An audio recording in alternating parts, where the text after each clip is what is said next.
So the Prime Minister's campaign has been knocked off balance today by a single mum who took on Malcolm Turnbull over cuts to family payments that she says have left her struggling. Adam Todd is travelling with the Prime Minister. Melinda meets Malcolm.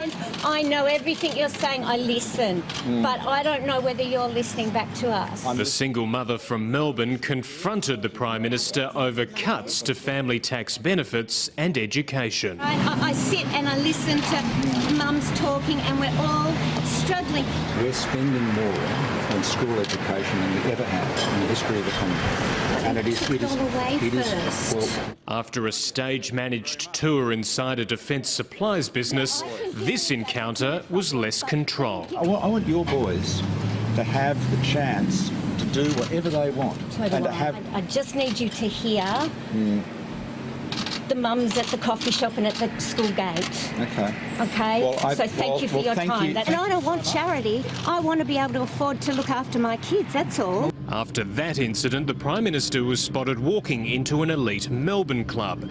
Earlier, he was fending off suggestions of any wrongdoing after being named in the Panama Papers investigation. There is no suggestion of any impropriety whatsoever. There is nothing new there. He was a director of a company in the 90s which had links to Mossack Fonseca, the law firm at the centre of the tax avoidance scandal.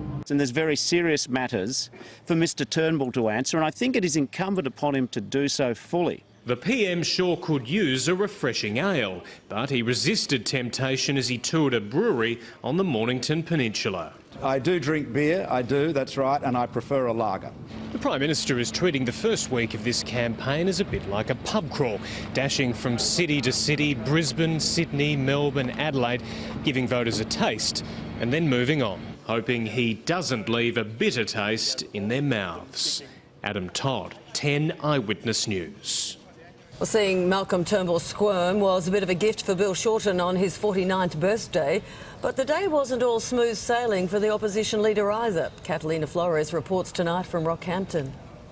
Bill's bus rolls up to another Queensland school with an extra passenger. Hi Lisa, it's really good to see you. Chloe Shorten helping her husband campaign on his 49th birthday. Happy birthday to you. Happy birthday to you. It's the first time a leader's wife has joined the campaign trail, but there were few gifts today as the opposition leader was again forced to defend his party's asylum seeker policy. Labor will not put the people smugglers back into business. Labor candidate Dr Michael Freelander generating headlines after he compared offshore processing centres to Nazi concentration camps. I don't accept the language that was used at all by our candidate. The headache didn't stop there. This photo of a prospective candidate in WA causing more problems. I believe that Josh Wilson, the Deputy Mayor of Fremantle, will be a very good candidate in Fremantle. The coalition quick to exploit the issue. Bill Shorten needs to pull these people into line, show some leadership for goodness sake. So Bill Shorten leaves regional Queensland unable to shake off questions about party unity over asylum seeker policy,